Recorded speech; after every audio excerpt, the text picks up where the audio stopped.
And with that, we move to another little chapter devoted to urinary complications. Vignette number 32. 6 hours after undergoing a hemorrhoidectomy under spinal anesthesia, a 62-year-old man complains of suprapubic discomfort and fullness. He feels a need to void, but has not been able to do so since the operation. There is a palpable suprapubic mass that is dull to percussion. This is a very common post-op problem. We know that every time we work in the lower abdomen, the inguinal area, the perineum, the perirectal area, it's very common that a patient afterwards cannot urinate. And that's why typically an order is written post-op. If the patient hasn't voided by X hour, please call me. Let me go see the patient. This is what is happening here. You may resolve this problem as simply as getting the patient out of bed, helping him to the bathroom, and it's easier to urinate standing up than lying flat in your back. But if that doesn't work, you can put a catheter and empty the bladder. And if it needs to be done again in 6 hours, you might want to leave an indwelling catheter, a Foley catheter, in the bladder. Vignette number 33. A man has had an abdominal perineal resection for cancer of the rectum, and an indwelling Foley catheter was left in place after surgery. We often do that when we already can predict the patient isn't going to be able to void. The nurses are concerned because even though his vital signs have been stable, his urinary output in the last 2 hours has been 0. You know that with a good perfusing pressure, the problem is not inability to make urine. And you're wondering if that urinary output of 0 means tubular necrosis, or it means the patient needs more fluid. But in fact, this is not the way the kidney would respond to insufficient fluid or even to acute renal failure. In those 2 examples, some urine is still made, obviously less than the normal amount, but it's not 0. When you read on an exam question, urinary output is 0, you in fact think of a very simple mechanical problem. In this particular case, that catheter is kinked, or that catheter is plugged, and the answer is simply to change that catheter, because this presentation does not suggest fluid and electrolyte problems or renal pathology. On the other hand, let me move to the next vignette, vignette 34. Several hours after completion of multiple surgery for blunt trauma in an average-sized adult, the urinary output is reported in 3 consecutive hours as 12 ml per hour, 17 ml per hour, 9 ml per hour. His blood pressure has hovered around 95 to 130 systolic during that time. So again, this urinary output is not a reflection of a patient that is in shock. He's not in shock. Now, these are clearly abnormal values. The normal urinary output is roughly 1 cc per kilogram of body weight per hour. This is described as an average size adult. Typically, that would be a 70 kilogram adult. He should be making about 70 cc's an hour. He's only making 10, 15. Now the differential diagnosis is he needs more fluids, or he's gone into acute renal failure. One could make a differential diagnosis simply by infusing a bolus of fluid. Patient would respond with diuresis if he's behind fluids. He would not if he's in renal failure. But a more elegant way, and the answer you're looking for, is you measure the sodium concentration in the urine. A good kidney that is retaining fluids because of insufficient intake would retain that fluid by moving the sodium back. And so the sodium concentration in that urine would be less than 20 milliequivalents per liter in the case of insufficient fluid. But if the problem was acute renal failure, patient has gone into acute tubular necrosis, then that kidney can no longer make good quality urine, and the sodium concentration would be high. It would exceed 40.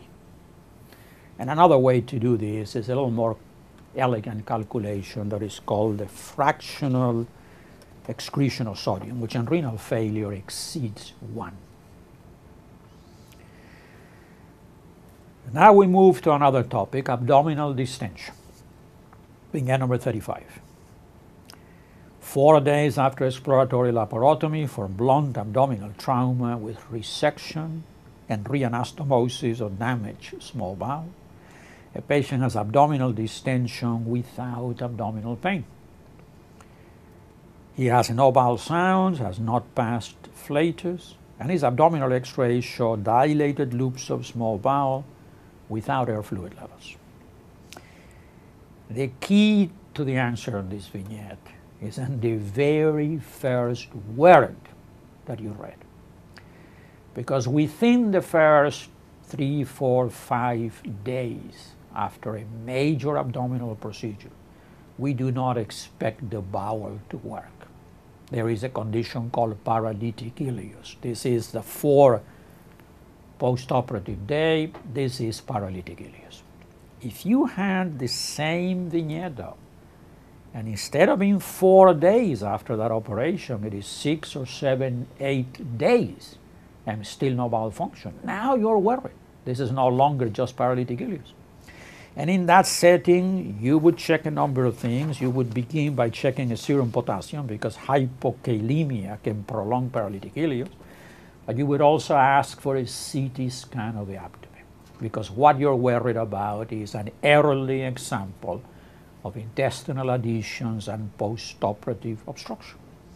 And the CT scan is very good for diagnosing that. The CT scanner allows the radiologist to look at the dilated proximal bowel, the transition point, and then the collapsed distal bowel, and the radiologist can come back with a diagnosis that says there is mechanical intestinal obstruction, for which obviously an operation would be needed. Now, vignette number 36, let me read it and we'll discuss it. An elderly gentleman with Alzheimer's disease who lived in a nursing home is operated on for a fractured femoral neck. On the 5th post-operative day, it is noted that his abdomen is grossly distended and tense, but not tender. He has occasional bowel sounds. X-rays show a very distended colon and a few distended loops of small bowel. This is a common problem, poorly understood as to why it happens, but very easy to recognize. We call it Ogilvie's syndrome. It's essentially a paralytic ileus of the colon. Now, that's not the way the answer would appear. We don't call this paralytic ileus of the colon. We call it Ogilvie syndrome, but it's a way to understand it. And these are the patients where we see this problem. Elderly patient, was not very active to begin with. He was already in a nursing home with Alzheimer's. He didn't do very much. And then he gets further immobilized by an operation, typically not an abdominal operation, but a broken hip, urological, intervention, something like that. And then the colon gets massively distended. That's Ogilvie's. And we manage this by doing a colonoscopy. A colonoscopy deflates the colon, incidentally rules out cancer with obstruction, which is an important thing to rule out. And once we have decompressed the colon, we leave a long rectal tube. I might point out that neostigmine is a drug that can dramatically improve colon motility. But you would not want to give neostigmine without making sure first that the bowel, in fact, doesn't have a mechanical obstruction like a cancer. And that's why the answer you're looking for is do the colonoscopy. Now we move to complications that affect the operative wound. Vignette number 37. On the 5th post-operative day after a laparotomy, it is noted that large amounts of salmon-colored clear fluid are soaked in the dressings. This is a very important finding. If one doesn't recognize the meaning of this, disaster is going to hit this patient, because what you're looking at is a wound that has not healed properly. Only the skin is barely held together by a little bit of fibrin and a few fibroblasts there, but none of the layers underneath are solidly healed. This patient, at the slightest provocation, would open up his bowel and the bowel will come out. We call this particular problem, before the catastrophe has happened, wound dehiscence.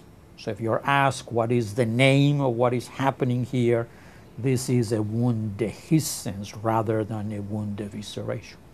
And the answer for management is tape the wound securely, provide external support, ask the patient not to get up, not to cough, not to move until the patient can be taken to the operating room and the closure can be done again. If this isn't recognized, though, let me read you the next vignette because this is what would happen. Vignette 38. The nurses report that a patient on his 5th postoperative day after a laparotomy has been draining clear pink fluid from his abdominal wound. A medical student removes the dressing and asks the patient to sit up so he can get out of bed and be helped to the treatment room. When the patient complies, the wound opens widely and a handful of small bowel rushes out. Now this is evisceration, a much more deadly problem. People can die from evisceration. And the key to survival, the answer obviously you're looking for, you have to keep that bowel warm and moist until the abdominal closure can be done. And so you're looking for an answer that says get a lot of ABD dressings, soak them in warm saline, cover the bowel with this warm saline as you transport the patient emergently to the operating room for the closure to be done again. Vignette number 39 is something we've already talked about, but here comes the same situation in a little different context in the vignette. On the 7th postoperative day, the inguinal incision of an open inguinal herniorrhaphy is found to be red, hot, tender, and boggy. The patient reports fever for the past 2 days, obviously a wound infection. Experienced hands, an experienced clinician, could probably tell by physical exam if you have an early stage of infection, cellulitis, that you can treat with antibiotics, or if there is already a collection of pus that needs to be drained. If that answer is not clear on the vignette, a sonogram would provide the differential diagnosis. So if it isn't clear from the vignette, is this cellulitis treated with antibiotics? Is this pus already in the wound that needs to be opened and drained? Ask for the sonogram to then proceed with the appropriate management. And now I'm going to read 2 vignettes that are examples of fistulas that have developed subsequent to surgery. I'm going to read the 2 because there is a contrast that I want to establish between one and the other. These are vignettes 40 and 41. 9 days after a sigmoid resection for cancer, the wound drains a brown fluid that everybody recognizes as feces. The patient is afebrile and otherwise doing quite well. And let me read for contrast vignette 41, then we'll do a little explaining about both. 8 days after a difficult hemigastrectomy and gastroduodenostomy for gastric ulcer, a patient begins to leak 2 to 3 liters of green fluid per day through the right corner of his bilateral subcostal abdominal wall. Both of these are examples of a fistula developing after surgery. Now you recognize it's a fistula because if you had done an anastomosis of the bowel, if it had not healed properly and the bowel contents spill all over the peritoneal cavity, this would not be the presentation. The presentation would be the patient develops an acute abdomen, and you would have to operate and clean up the mess. Neither are these examples of a failure of an anastomosis leading to an abscess, leading to a collection of contaminated bowel content, because that would be a patient with fever and leukocytosis and a tender abdomen.